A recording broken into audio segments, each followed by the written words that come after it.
আসসালামু আলাইকুম ভিউয়ার্স, আশা করছি সকলেই ভালো আছেন। ভিউয়ার্স, আমাদের ভিতরে এমন অনেকেই রয়েছি যারা এলাকার বাইরে গিয়ে ভোটার হয়েছি বা জাতীয় পরিচয়পত্র করেছি। অনেকেই কর্মস্থলে করেছেন, অনেকেই বা পড়াশোনা করেন আরেক জায়গাতে।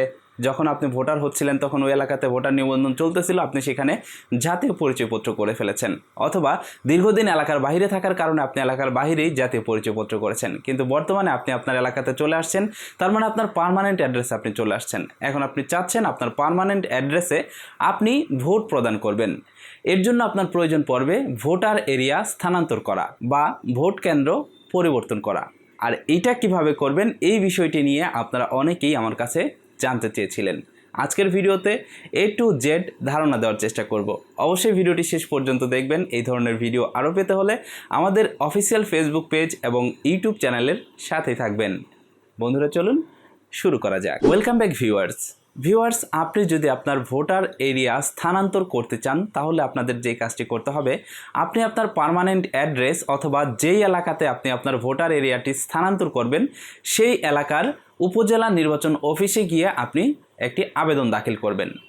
আবেদন দাখিল করার জন্য আপনাকে একটি ফর্ম পূরণ করতে হবে। ফর্মটি হচ্ছে ফর্ম 13 নাম, মানে ফর্মটির নাম হচ্ছে ফর্ম 13। এই ফর্ম 13টি আপনি চাইলে সেই উপজেলা নির্বাচন অফিস থেকেও সংগ্রহ করতে পারবেন, অথবা আমার ভিডিও ডেসক্রিপশন বক্সে লিঙ্ক দেওয়া থাকবে, আপনারা সেই লিঙ্কে ক্লিক করেও ফর্ম 13টি ডাউনলোড করে নিতে পারেন। ফর্ম 13 ডাউনলোড হয়ে গেলে দেখতে পারবেন আপনি আপনাদের সামনে এই পেজটি চলে আসবে। এটাই হচ্ছে ফর্ম 13। এখানে আপনাকে কিছু তথ্য দিয়ে এই ফর্মটি পূরণ করতে হবে, সেটা আমি আপনাদেরকে বলে দিচ্ছি।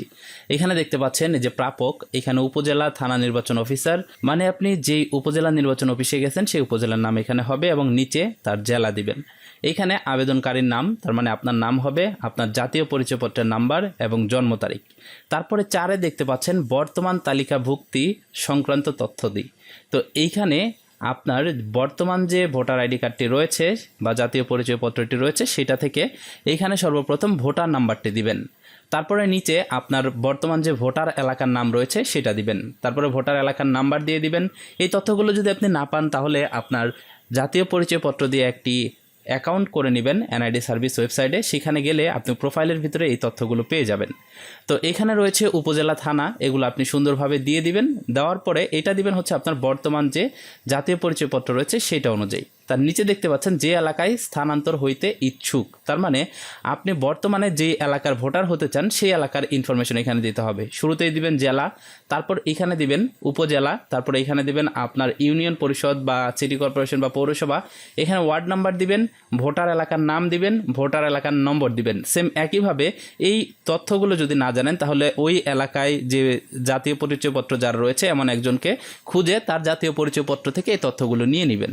তারপর এখানে গ্রাম, holding number, mobile phone number, ডাকঘর এবং পোস্ট কোড এখানে সঠিকভাবে দিয়ে দিবেন।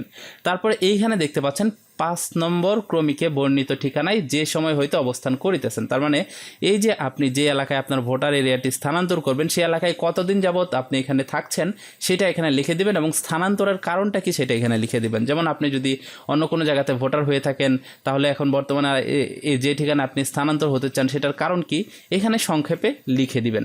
তারপরে এখানে দেখতে পাচ্ছেন আপনাকে কিছু ডকুমেন্টের কথা বলা হয়েছে, যেটা আমি ভিডিও শুরুতে আপনাদেরকে বললাম।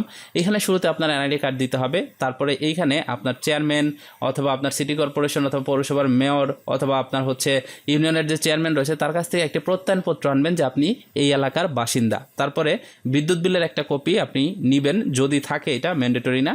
তারপরে বাড়ি ভাড়ার রসিদ কিংবা চৌকিদারের কর রসিদ অথবা পৌরকর কিংবা অন্যান্য যেটাকে ট্যাক্স রসিদ বলে থাকেন আপনারা, সেইটা এগুলো ফটোকপি করে এইখানে আপনার স্বাক্ষর এবং টিপ সহি দিবেন। তারপর এখানে আবেদনকারী শনাক্তকারীর স্বাক্ষর, এই জায়গাটা ইম্পর্টেন্ট একটা জিনিস।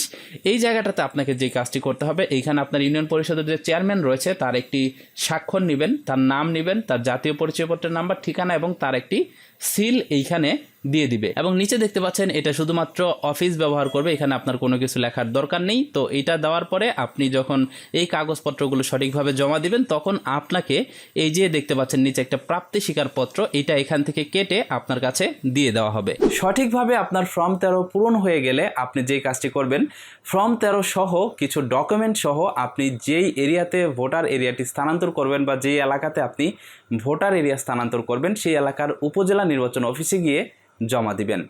এখন আপনারা অনেকেই বলবেন ফর্ম 13 সাথে কি কি ডকুমেন্ট আমাকে জমা দিতে হবে। ফর্ম 13 সাথে আপনাকে সর্বপ্রথম জমা দিতে হবে আপনার ন্যাশনাল আইডি কার্ড এবং আপনি যেই এলাকাতে আছেন সেই এলাকার থেকে চেয়ারম্যান সার্টিফিকেট বা প্রত্যয়নপত্র, আপনি যে ওই এলাকার বাসিন্দা তার একটি প্রত্যয়নপত্র প্রয়োজন পড়বে এবং একটি বিদ্যুৎ বিলের কপি। এছাড়াও আপনারা জানেন বর্তমানে কিন্তু পৌর কর চালু হয়েছে বা এলাকাতেও কিন্তু অনেকে এখন ট্যাক্স দিয়ে থাকেন, গ্রামেও কিন্তু এখন ট্যাক্স দিতে হয়। সেই ট্যাক্সের রসিদটি আপনাকে সাথে করে নিতে হবে। প্রত্যেকটা অ্যাকসেপ্ট করে ফটোকপি করে আপনি ফর্মের সাথে পিন আপ করে দিবেন। তারপরে আপনি নিজে সশরীরে চলে যাবেন আপনি যেই এরিয়াতে ভোটার এরিয়াটি স্থানান্তর করবেন, যে এলাকাতে, সেই এরিয়ার উপজেলা নির্বাচন অফিসে। সেখানে গিয়ে আপনি আবেদন ফর্মটি জমা দিয়ে আসবেন। এর জন্য আপনার কোনো প্রকারের ফি দিতে হবে না এবং অনলাইনে ভোটার এরিয়া স্থানান্তর করার জন্য কোনো আবেদন গ্রহণ করা হয় না। আপনি তাদের কাছে আপনার পেপারসগুলো সাবমিট করে আসার কিছুদিন পরেই ফোনে মেসেজ পেয়ে যাবেন কিংবা অনলাইনে চেক করলেই যে দেখতে পারবেন আপনার ভোটার আইডি কার্ডের এরিয়াটি স্থানান্তর হয়েছে। আপনার ভোটার আইডি কার্ডের এরিয়া স্থানান্তর হলে কিন্তু নতুন করে আপনাকে আর কোনো ন্যাশনাল আইডি কার্ড বা জাতীয় পরিচয়পত্র দেওয়া হবে না। আপনি যদি সেটার আপডেটেড ভার্সন, তার মানে আপনি যে আপনার ভোটার এরিয়াটি পরিবর্তন করলেন সেই আপডেটেড এনআইডি কার্ডটি যদি আপনি নিতে চান তাহলে আপনাকে অনলাইনের মাধ্যমে রিইস্যুর জন্য আবেদন করতে হবে। রিইস্যুর জন্য আবেদন করে নির্ধারিত ফি দিয়ে আপনি নতুন করে আপনার জাতীয় পরিচয়পত্রটি প্রিন্ট করে আবার সেটা ব্যবহার করতে পারবেন। তো ভিউয়ার্স, এটাই ছিল ভোটার এরিয়া স্থানান্তর করার প্রসেস। কেউ যদি ভোটার এরিয়া স্থানান্তর করতে চান তাহলে ঠিক এই নিয়মটি ফলো করতে পারেন। আজকের ভিডিওটি যদি আপনার কাছে ইনফরমেটিভ মনে হয় তাহলে অবশ্যই ভিডিওটিতে একটি লাইক দিয়ে দিবেন এবং যারা এই মুহূর্তে ভিডিওটি ফেসবুক পেজে দেখতেছেন তারা অবশ্যই ভিডিওটি নিজেদের টাইমলাইনে শেয়ার করবেন। পরবর্তী ভিডিও দেখার জন্য আমাদের ইউটিউব চ্যানেল সাবস্ক্রাইব করে পাশের নোটিফিকেশন বেলটি অন করে দিবেন। ভালো থাকুন, সুস্থ থাকুন, দেখা হচ্ছে পরবর্তী ভিডিওতে।